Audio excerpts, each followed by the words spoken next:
Well, it's turned into a little bit of like political fantasy football, watching Donald Trump's cabinet take shape, news day after day. And the latest is there has been an appointment as press secretary for Donald Trump, and somebody you know well, somebody we know well, Karoline Leavitt. She is scheduled to be the youngest press secretary in U.S. history at age 27. She was a part of the first Trump administration. She worked under Kayleigh McEnany. So 5 years ago, she was really young. I didn't remember this about Karoline. She ran for Congress in 2022, won her primary, lost the general election, and she does a great job. She really does, and she's proved herself on the trail. By the way, she's also a young mom. You're hearing a lot of stories out there, New York Post or New York Times, I'm sorry, saying that there's such a bro culture within the Trump administration picks. Karoline Leavitt, I mean, really new mom, beautiful young woman, and smart as a whip.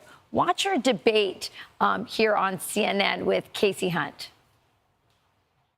It takes someone 5 minutes to Google Jake Tapper, Donald Trump, to see that Jake Tapper has consistently, we're going to stop this interview if you're going to keep President attacking Trump my colleagues. Adolf Hitler. Ma'am, I'm going to stop this interview if you continue to attack my colleagues. I would like to talk about Joe Biden and Donald Trump, who you work for. Yes. If you are here to speak on his behalf, I am willing to have this conversation. I am stating facts that your colleagues have stated in the past. Okay. Now, I'm sorry, guys. We're going to come back out to the panel. Karoline, thank you very much for your time. You are welcome to come back at any point.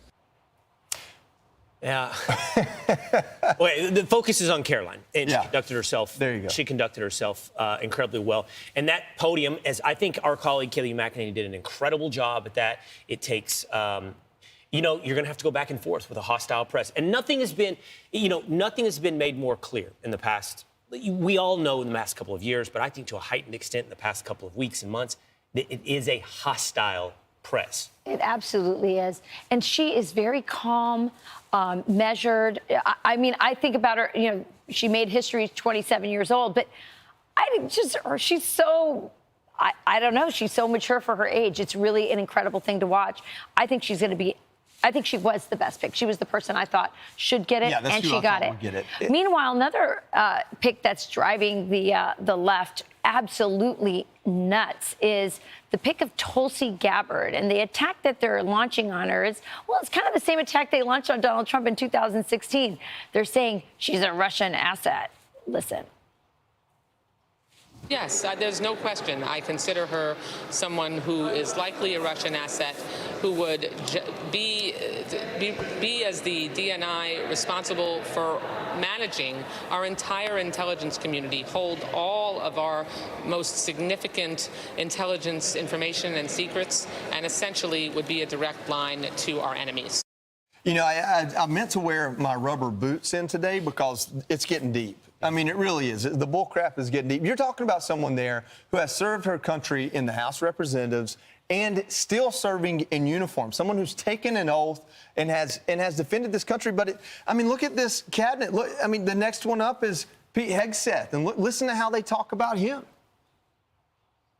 This is someone who, is known to be a white supremacist, known to be an extremist, whose platform, whose book is basically about his opposition to the advancement of black officers to the top brass. And the military is actually a very important area for black advancement.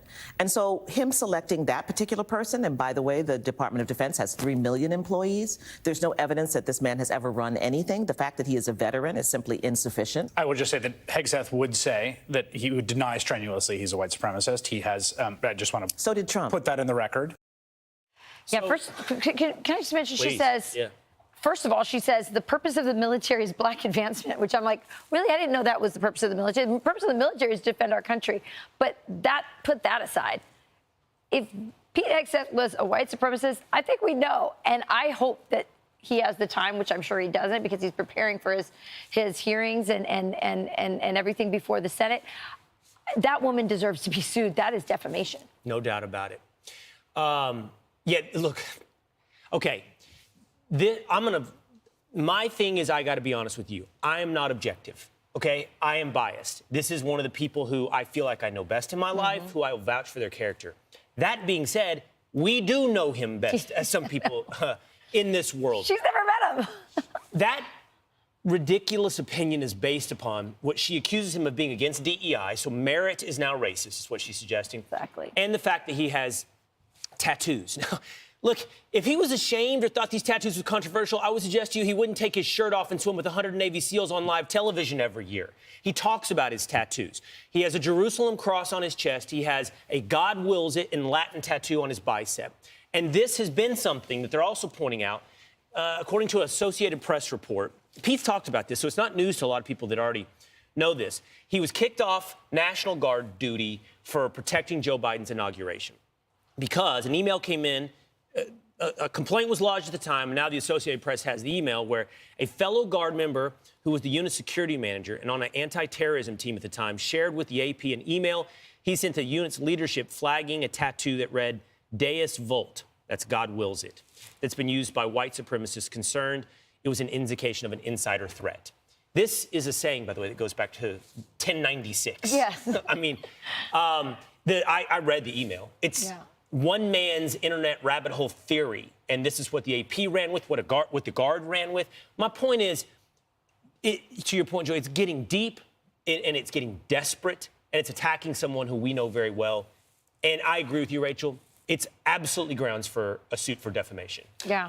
Listen, to dial the page back, this is a cabinet that's going to be chock full of veterans. Not just veterans, but Iraq and Afghanistan war veterans. You got Mike Walls, you got Doug Collins, you have Pete Hegseth, Tulsi Gabbard. Of those four I just named, and I'm sure there's more, I'm just not seeing them all in my head right now, two of them are being attacked the worst, literally being called a traitor and a white supremacist. And, you know, there was a time where you couldn't even be president if you didn't have military service in your background. That's how much this country revered it. And now the Democrat Party would have you believe that serving in the military is some sort of indicator that you are, alt-right, far-right, that you hate the country because you hate the idea of DEI, which attacks the meritocracy of the military. The one thing I do know about Pete Hegseth is if he's confirmed as Secretary of Defense, he will not seek retribution with his National Guard unit or with that person. He'll treat everyone the exact same and give them all an opportunity to be the best fighting force our country's ever seen. The two you're pointing out there being attacked the most vigorously are two that represent a real threat to one of the biggest lobbies and biggest bureaucracies in Washington, D.C. DNI, SecDef. Yeah. Absolutely. Northern Virginia is probably spending a lot of money to attack, Pete. I don't have any way to substantiate that, just intuition. I'm Steve Doocy. I'm Brian Kilmeade. And I'm Ainsley Earhart. And click here to subscribe to the Fox News YouTube page to catch our hottest interviews and most compelling analysis.